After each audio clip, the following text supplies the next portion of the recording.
ರಾಜ್ಯದ ಅಭಿವೃದ್ಧಿಯ ದಿಕ್ಸೂಚಿ ಎನಿಸಿರುವ 2026-27ನೇ ಸಾಲಿನ ಕರ್ನಾಟಕ ರಾಜ್ಯ ಬಜೆಟ್ ಮಂಡನೆಯಾಗಲಿದೆ.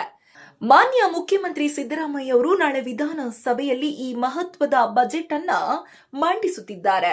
ಇದೇ ಮೊದಲ ಬಾರಿಗೆ ಬಜೆಟ್ ಮಂಡನೆಯನ್ನ ನಿಮ್ಮ ಮುಂದೆ ತರಲಿದ್ದಾರೆ. ಹೌದು, ಈಗ ನೀವು ಪ್ರಯಾಣದ ನಡುವೆಯೂ ಬಜೆಟ್ ವಿವರಗಳನ್ನು ನೇರವಾಗಿ ವೀಕ್ಷಿಸಬಹುದು. ರಾಜ್ಯದ ಪ್ರಗತಿಯ ಹಾದಿ ಹೇಗಿರಲಿದೆ? ನಮ್ಮ ರಾಜ್ಯದ ಶಿಕ್ಷಣ, ಆರೋಗ್ಯ, ಕೃಷಿ ಮತ್ತು ಸಾರಿಗೆ ಕ್ಷೇತ್ರಕ್ಕೆ ಸಿಗಲಿರುವ ಕೊಡುಗೆಗಳೇನು? ನಿಮ್ಮ ನೆಚ್ಚಿನ ಯೋಜನೆಗಳಿಗೆ ಎಷ್ಟು ಅನುದಾನ ಮೀಸಲಿಡಲಾಗಿದೆ? ಇವೆಲ್ಲದರ ಕುರಿತು ಕುತೂಹಲ ನಿಮಗಿದೆಯೇ? ಹಾಗಿದ್ದರೆ ನೀವು ಬಜೆಟ್ ನೋಡಲು ಮನೆಯ ಟಿವಿ ಮುಂದೆ ಕುಳಿತುಕೊಳ್ಳಬೇಕಿಲ್ಲ. ನೀವು ಹೊರಗಡೆ ಇದ್ರೂ ನೋಡಬಹುದು. ಅದು ಹೇಗೆ ಅಂತೀರಾ? ಎಲ್ಲಿದೆ ನೋಡಿ ಅದರ ವಿವರ. ವಾರ್ತಾ ಇಲಾಖೆ ಮತ್ತು ಸಾರಿಗೆ ಇಲಾಖೆಯ ಈ ವಿಶೇಷ ಸಹಯೋಗದೊಂದಿಗೆ ರಾಜ್ಯದ ಪ್ರಮುಖ 230 ಬಸ್ ನಿಲ್ದಾಣಗಳಲ್ಲಿ ಈ ನೇರ ಪ್ರಸಾರದ ವ್ಯವಸ್ಥೆ ಮಾಡಲಾಗಿದೆ.